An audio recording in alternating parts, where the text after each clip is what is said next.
Welcome to Everything Pro Wrestling.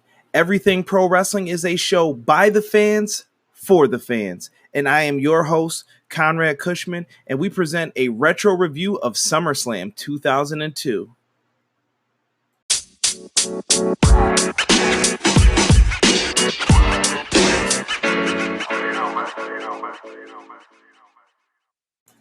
Thank you for listening to our retro review on Everything Pro Wrestling.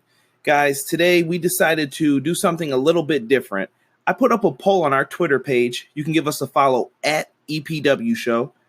And I decided to get some fan interaction on what the retro review was going to be about today. Now, I knew I wanted to do SummerSlam, so I put up 4 different SummerSlam poll choices for people to vote on. We had SummerSlam 1988, SummerSlam 1992, SummerSlam 1997, and SummerSlam 2002. And with 56% of the votes, guys, SummerSlam 2002 won. So we're going to get into a retro review of that show today, and we're going to start right now. SummerSlam 2002 was sponsored by Foot Locker, and it was held in the Nassau Veterans Memorial Coliseum in Uniondale, New York. We had Howard Finkel as the ring announcer. Jim Ross and Jerry the King Lawler did the Raw commentary. Michael Cole and Taz did the SmackDown commentary, and this show just felt different. We had in attendance 14,797 fans of wrestling at the time. The WWE just became the WWE after switching from being the WWF at the time. We also had the brand split in full effect. Now, they had separate commentary teams, and this show was going to run about 2 hours and 41 minutes, just about. This was just a different time, depending on what you liked as a wrestling fan. To me, the year 2001 is where the Attitude Era felt like it ended, in my opinion. That match at WrestleMania 17 with Stone Cold Steve Austin and The Rock was the end of the Attitude Era, in my opinion. And then we went through something called the Invasion Era, where we had the quote-unquote WCW/ECW era of them trying to invade WWE or F at the time. And it was just kind of there. And 2002 started one of my least favorite things, which was the brand split. I just never really liked the brand split too much. But this show defies what I thought was going to happen. In 2002, the WWE still could put on a great show, and everything was red hot at this time. They had so much talent, and maybe that's why the brand split worked a little bit better back then. You had so many great wrestlers, and you're going to hear me go through some of the names on this card and just say, wow, they had all these guys at one point in time. Crazy.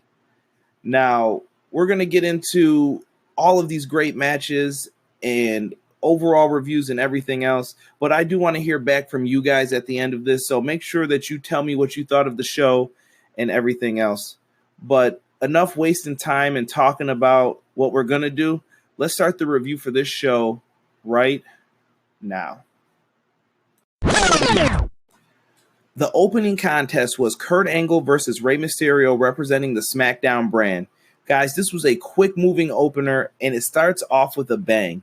Kurt Angle comes out and makes his entrance, and he intensely faces towards the ramp, waiting for Rey Mysterio to come out. Rey Mysterio's music hits, but he's not coming out. And very quickly, Rey Mysterio is behind Kurt Angle, springboards up to the top rope, and gives him a head scissors to start off the match. And the rest of the match is off to the races just like that. These guys went in there, and they did a hell of a job to get this crowd invested. Now, as Jim Ross always says, these guys had to make the most of their minutes, and this is a shining example of how to do that if you're looking to get into pro wrestling. Now, the hunger that these two had, because in my opinion, they were both above being in the opening match. And I know Rey Mysterio was brand new, and maybe that's why that match was positioned in the way it was. But Kurt Angle's a former WWE champion, and I couldn't believe he was in the opening match, but that still did not stop his drive. Speaking of his hunger, this also makes me wonder about the SmackDown 6. And if you're not familiar, the SmackDown 6 was a group of guys during Paul Heyman's time as a creative writer for WWE's SmackDown brand. The SmackDown 6 were 6 guys that he could put in any match in any form of the 6, and they would deliver. And he had them split into tag teams at one point, which is why I bring this up, which had Benoit and Angle Eddie and Mysterio, and Eddie and Chavo Guerrero. Very interesting to see the hunger in this match, and maybe Heyman knew he had something with these two. Throughout the match, you're going to see great counters to ankle locks, German suplexes, head scissors, hurricanranas, everything that these guys always do. And the ending was pretty cool, what they tried to do. Unfortunately, they kind of botched it a little bit, but not a big deal because that was a tough spot to pull off. The ending came when Rey Mysterio had Kurt Angle sitting up on the top rope. Rey Mysterio goes up and tries to go for a hurricanrana. Kurt Angle was supposed to reverse it into an ankle lock and then have Rey Mysterio tap out. It gets botched and not even that bad. It's just a tough spot to pull off. Basically, Angle can't hold on to Mysterio's ankle. He eventually gets right back on top of the ankle, puts him in the ankle lock submission, walks around with Rey. Rey Mysterio eventually taps out. And man, what an excellent opener this was. And despite the botch, I'm still going to give this an A because they found a way to get the crowd into this match, which is what exactly they were supposed to do. I really appreciate all the time and effort that these guys put into the match, and I have to give hats off to them. Excellent match, and everyone should definitely check it out if they're going to go back and watch this. After that opening match, we get into a backstage segment where they have the Raw and SmackDown general managers, and who at the time were Eric Bischoff and Stephanie McMahon. Eric Bischoff represented Raw, and Stephanie McMahon represented SmackDown. And they were basically feuding with each other and saying who was going to have the better show between the two brands. And this is when they were trying to do brand supremacy and who was going to reign as the top brand. Makes things interesting. So if you're into that, that part does happen on the show.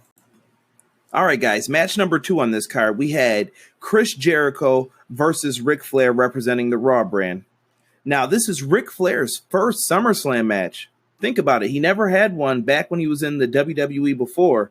So this is his very first time getting to have a SummerSlam match.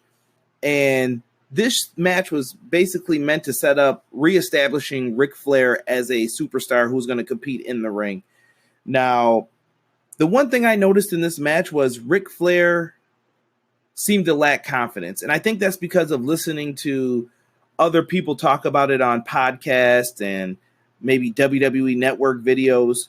But I can see it that Ric Flair doesn't feel like he's himself. He feels like he's off a step or he can't really hang with these guys. But deep down, we know he can because he shows it in the ring. So it's just weird to see. It looks like Ric Flair's in his own head throughout the match. Now, we go into this, guys. Besides Ric Flair, I wondered often, what does Chris Jericho feel like going into this match? He was earlier in the year the first ever Undisputed Champion. He beat Stone Cold Steve Austin and The Rock in the same night. I just laugh because he still brags about that to this day. And he's in the second match of SummerSlam now. He was the WWE Champion at WrestleMania 18. Just something that I always wondered how he felt about it. And that's not taking anything away from Chris Jericho because I think he's a hell of a performer and he always does a great job. I just wondered how he felt going through this time period because from 2002 to 2005, I felt it was hard to beat Chris Jericho and dealing with a lot of the stuff he had to deal with. Now, I also brought up about the brand split here. Does the brand split work better because of the big names? We've already had Kurt Angle and Rey Mysterio in a match, Chris Jericho and Ric Flair, and all the other names that I've said are huge. And I'm just wondering if maybe that's something that is missing today. I don't know, but just something I noticed while I was watching this match. Now, in the match, they used each other's moves. Ric Flair attempted to put him in the walls of Jericho, and Chris Jericho put Ric Flair in the figure 4 leg lock. And you're going to see a lot of that during this time. That was really popular around the Attitude Era-esque time.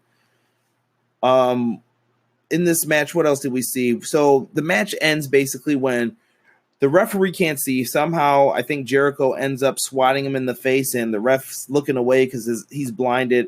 Ric Flair uses a low blow because he's the dirtiest player in the game, puts Chris Jericho in a figure 4 leg lock, and he taps. But this was the right call, in my opinion. It doesn't really hurt Chris Jericho to lose to a legend like Ric Flair, who's trying to reestablish himself, and he had to use cheap tactics to win. But at the same time, it doesn't hurt Jericho because going forward, you would hope that they were going to put Jericho in better programs. So I have to give this match a B minus. It was teetering on the C plus range, but they did a good job making it work. And it looked like towards the end, Ric Flair was starting to feel the mojo a little bit, and he felt like he had some more confidence, because in the beginning of the match, you could tell it wasn't fully there. Like, I don't know if I can keep up with Jericho, but he made it work. And after this match, we get a promo for the main event, as Paul Heyman was dubbing Lesnar at that time, the next big thing. Eddie Guerrero versus Edge, representing the SmackDown brand. Now, SmackDown is the wrestling show, and this match proves it. This is a good wrestling match. You see a lot of cool moves in here that they were doing at the time. There was even a spot where Eddie Guerrero's arms get tied up into the ropes, and Edge spears him a couple of times while he's against the ropes. Excellent match. And this seems like a showcase of future stars coming up within the next few years. And if you guys know the history of the WWE, you know that these two become stars. This was babyface Edge, and WWE was pushing him very hard at this time. He came out, he had the Rob Zombie music, the Never Gonna Stop Me. Very different. Edge wins with a spear. It's an excellent wrestling match. Very, very good if you are a chain wrestling fan. You'll like this match, and Eddie Guerrero does a hell of a job putting over Edge. I give this match a grade of a B. For the WWE Tag Team titles, we have the team of Booker T and Goldust challenging the champions, the Un-Americans, Christian and Lance Storm, representing the Raw brand. At this time, I believe there was only one set of tag team titles, and the Raw brand had them. So, what kind of match was this? It was a classic tag team match, and they had everything in it. The double team moves, making Booker T mad, so he runs into the ring because he wants a piece of them, and they double team Goldust, which is classic stupid babyface syndrome. But Goldust gets beat down, and let me get into this real quick. Despite Goldust being a comedy character, he was always serious in the ring, and I appreciate that. I think in today's wrestling, we see a lot of guys joke around and be very cutesy in the ring, and I think that's something that is a kind of a lost art watching this.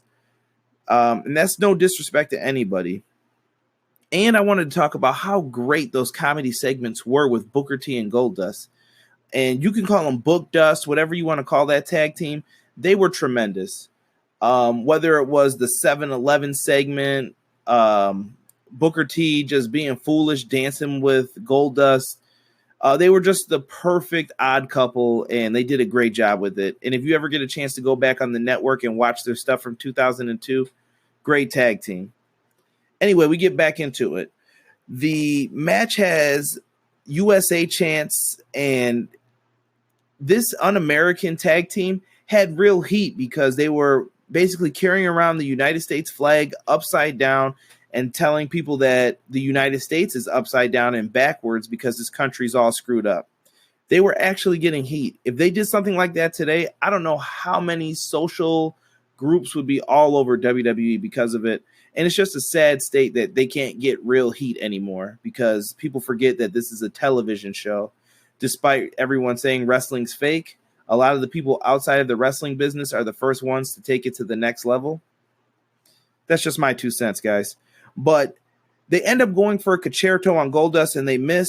And that's when Goldust gets the hot tag to Booker T. Booker T comes in, and a referee ends up getting drop kicked by Lance Storm. And Booker T gives an axe kick to Storm and Christian. He hypes up the crowd, spin-a-rooney, all that stuff. While the ref is down, Tess runs in and gives a big boot to Booker T and knocked his block off, basically. And 1, 2, 3, the Un-Americans win in a good match. And some people say this may be the weakest match on the card, and I still found a way to give it a B minus. All right, so we get back into some segments here. The first one we see is, I think it was the World or WWF New York at the time. I'm not quite too sure. But we had the champion of the Cruiserweight division, Jamie Noble, and his girlfriend, Nydia. And they had a contest for Nydia to make out with, I don't know, some guys. they had Jamie Noble's character was like a scumbag trailer park guy, and his girlfriend was Nydia that he was always using to get whatever he wanted.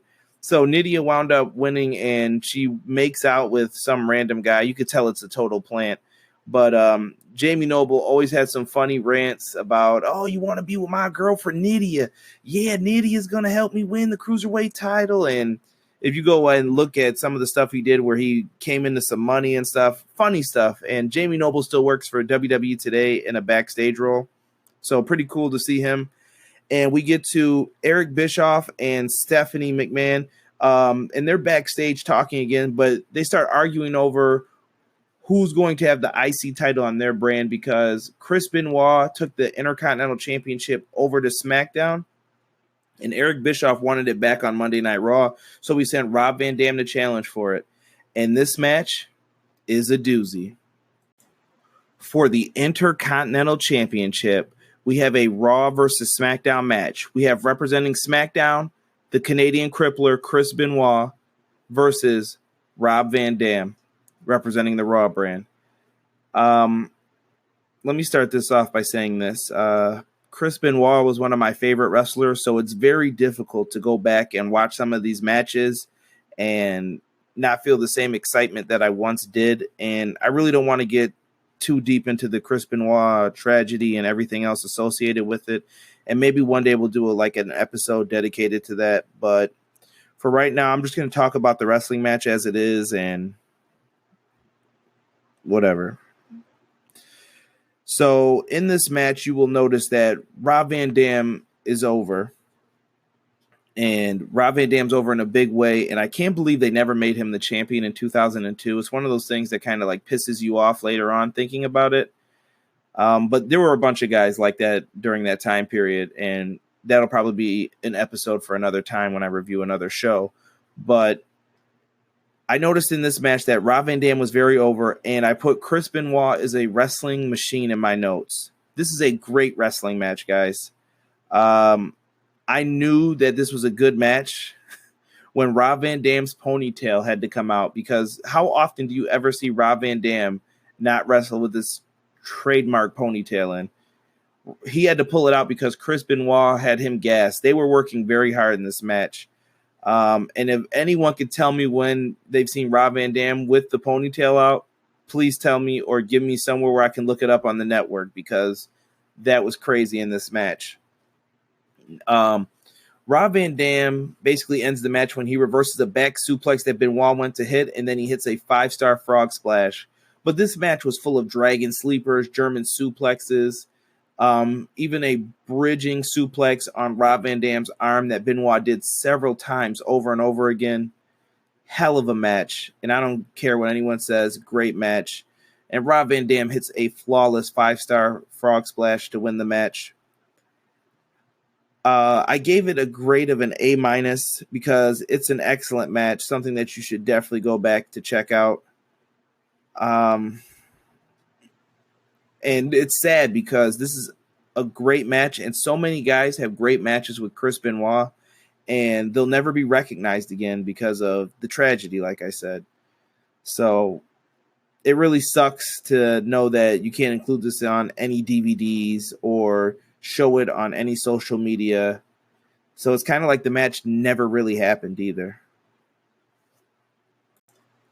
We go to a backstage segment where Eric Bischoff is bragging to Stephanie McMahon about Raw having the Intercontinental Championship back, and Stephanie kind of just walks off smiling. And I believe this is the beginning of her coming up with the United States Championship for the SmackDown brand, and she will also bring over tag team belts because of this as well. Now, we get a highlight video package showing the Undertaker, who at the time is the American Badass, and he's going to face Test, who is an un-American. And this is a pretty interesting match for the time, and we're going to talk about that match next. The 6th match on the card is the Undertaker versus Test, representing the Raw brand. Now, I want to let you guys know that before this time, I was a huge Test fan, and I definitely thought Test was like one of the top guys in the company. Him and Matt Hardy were probably two of my favorites during the Attitude Era. So I always felt Test got robbed of his big chance of doing something more. And was this his big revelation to do something else? No, absolutely not. But I was looking at this and I noticed some things that I remember disliking about the 2002 time period once the brand split started and everything else. The Un-Americans did not have matching attires. They looked exactly the same, like from their 2000, 2001 looks, but they just had shirts on that said Un-Americans and carried flags. I'm really big on tag teams and stables and stuff, trying to have like at least matching attires or colors or something. And I felt that was missing from this group to make them feel solidified. This was a basic big man match for the Attitude Era. Hard hitting, lots of punches, big boots, and they went in there and they were fighting hard. The ending comes when Lance Storm and Christian come out to interfere, and basically Test winds up hitting a big boot on the Undertaker because of it. 1, 2, the Undertaker kicks out and he finds a way to do it. Test winds up grabbing a chair and Undertaker big boots the chair right into Test's face. And at the time, the Undertaker was using the Last Ride as a finisher. Not in this match. Taker went old school. Taker wound up hitting Test with a tombstone pile driver for the 1, 2, 3. Decent match for what Undertaker was doing back then, and I gave it the grade of a B-. Nothing wrong with the match. Just a basic storyline for Undertaker representing America as the American badass, and Test being an un-American had to get taught a lesson. Good match, cool showing. The street fight, Shawn Michaels versus Triple H. Man, if you didn't know, this was Shawn Michaels' big return to the ring. No one had seen HBK really wrestle on television since WrestleMania 14. And this was his big return. So we get a great video package showing the friendship between Shawn Michaels and Triple H, going back to the D-Generation X days and showing how cool they were. And they even teased in 2002 that DX was going to reunite. Well, when they did the let's get ready to, and then as soon as Shawn turned around, Triple H kicked him in his stomach and gave him a pedigree. They also showed a few weeks later, I think it was, that Shawn Michaels got beat up in a parking lot, and they basically made Triple H get all serious. He said, "We're going to find out who did this to you, Shawn. I shouldn't have went that far. I was upset, blah, blah, blah." Well, we've come to find out because of video footage that the person who attacked Shawn Michaels was Triple H. And he didn't care. And Shawn Michaels said that he was going to recover just in time for SummerSlam. And they basically got offered to have a match that was unsanctioned by WWE. That's the storyline. Now, in this match, we didn't know what we were going to get from Shawn Michaels. The man had been off for 4.5 years in all of our minds. He did have wrestling matches, and he, at the time, did wind up training some of the best wrestlers we would see later on. A few that come to mind are Lance Cade, Brian Kendrick, and some guy named Daniel Bryan, who's in the WWE today, Bryan Danielson. Now, in this match, guys, like I said, we went in not knowing what Shawn was going to be able to do. Shawn Michaels comes out in jeans and a t-shirt with his Bible verses on it. Shawn Michaels was a reborn-again Christian at this point, and we didn't know what we were going to get, man. Like, once someone's not in the ring for 4 years, you're like, they got to have some ring rust on them, right? Not Shawn Michaels. And Shawn Michaels is my favorite of all time, so I don't think people even understand how important this moment was. Like, I marked out just because he came back trying to restart the NWO, and he was going to be the leader of the NWO. Now, that didn't work due to injuries and all types of other botches that we're not going to get into. But Shawn Michaels wrestling a match is something I never thought I would see happen after they announced his back injury. Like, I did not think it was going to ever happen again. And I was just becoming okay with it. So when he announced that he was coming back, I literally went crazy. I could not believe it. HBK in this match showed that he still had it. He could still skim the cat, kip up, and he showed that he still had it. In this match, they used trash cans, trash can lids, chairs, tables, ladders, sledgehammers. There was blood in this match that hyped up the feud. This match was a legitimate fight, and it felt like that old school kind of Texas brawl. Shawn Michaels did outstanding with his table spot to the outside where he dove. He did an elbow off the top of the ladder, showing his showmanship. Shawn Michaels was always a great showman, and he basically proved anyone who doubted him wrong. And even I had doubts, and I'm one of his biggest fans. I'm like, I don't know if he can do this or if this is wise even for him to do it. But he's in the ring with his best friend, and Triple H took good care of him. And I don't want to talk about Triple H like he's an afterthought in this match, but Triple H basically showcased Shawn Michaels for being who he is. Triple H then winds up getting bloody as well. He took a nasty blade job, and they did a lot to each other in this match. The match ends basically after the elbow off the ladder. Shawn Michaels sets up for the sweet chin music, and Triple H ducks it and grabs, well, he doesn't even duck it. He ends up grabbing his legs, and he's holding Shawn, spins him around, and starts going for the pedigree. And they did a great job of the highs and lows of a roller coaster in this match, because as soon as you thought that Shawn Michaels was done, he winds up rolling up Triple H with a jackknife pin combo. And 1, 2, 3, Shawn Michaels wins with a roll-up. 4.5 years later, and HBK is still the man. And the fans in Uniondale went crazy. Hell of a match. If you've never seen it, you got to go back and see this match. I gave it a grade of an A+, because that's how good it was for what Shawn Michaels and Triple H did in there. And it takes two to tango, so hats off to Triple H too.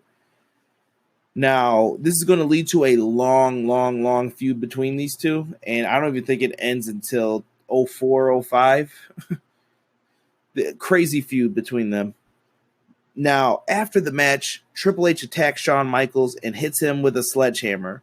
And the main spot is after the first initial hit, Shawn's down on his knees, and Triple H basically cracks him right into his back with the sledgehammer, and Shawn Michaels is stretchered out.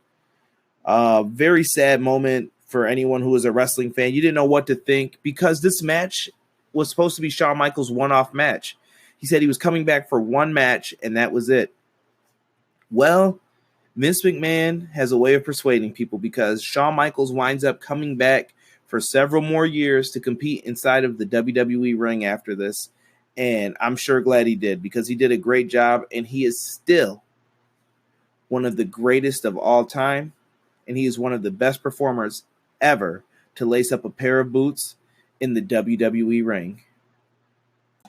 And before the main event, we get a quick segment with Howard Finkel, Trish Stratus, and Lillian Garcia. Howard Finkel had basically been dogging women, and he does the same thing here. I'm not even going to repeat what he says, because I'm going to have to put the explicit next to the podcast after that, and I'm not in the mood for this episode to have that on there. But Trish comes out, giving him the fake hugs, and Howard Finkel is such a cornball that he's falling for everything.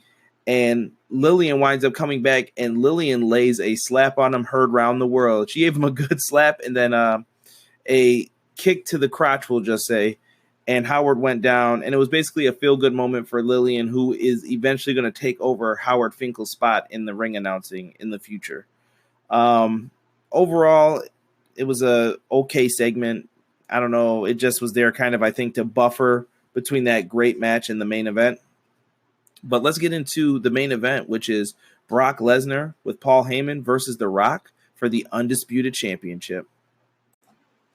In the main event, we had Brock Lesnar with Paul Heyman versus The Rock for the WWE Undisputed Championship. And first, let me talk about the build-up to this match, guys. Brock Lesnar earned this match because he won the 2002 King of the Ring by beating Rob Van Dam. And basically, The Rock wound up the next month after that winning the Undisputed Championship from The Undertaker in an amazing triple threat match, which I hope I get to review one day for you guys. So The Rock is the champion. Brock Lesnar is with Paul Heyman. And Paul Heyman begins to taunt The Rock and saying that Brock Lesnar's coming for him. And you saw what he did to Hulk Hogan with the bear hug. And they had him basically put Hulk Hogan down at this time. And I don't know if he was feuding a show or a movie or whatever, but Hogan had to take time off. So the build up to this is basically kind of the same usual stuff, Rock making fun of Heyman and Lesnar. But I like the build up of the real sporting event. we had two collegiate athletes out there, and they basically show them training. And The Rock's doing box jumps. He's doing pull-ups with hand towels on them. They're just showing the strength and how great of athletes both of these guys are. And at the same time, we have Brock Lesnar running with logs on his back because the dude's freaking crazy and he's insane. And at the same time, he's taking ice cold baths, which, like I said, I just remember this promo like it was yesterday. Even as a kid in high school, just watching it, I'm just like, man, this is nuts that they both train like this all the time. So it gave it that real big match sporting kind of feel. And at the time, The Rock was a top face. And on this night, the fans turned on The Rock once again. The fans were cheering Brock Lesnar throughout this match. And this is one of the few times where I remember this. And it's kind of the effect that we have today with John Cena and Roman Reigns, that people turn on them, and sometimes it's not even explained why or what made you hate them. The fans just do it. So, but they knew that The Rock was probably going away to film The Scorpion King, I believe, at the time.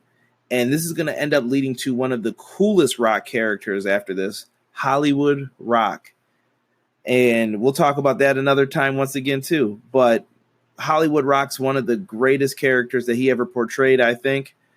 And we're going to get to this match. This match was a passing of the torch, I felt.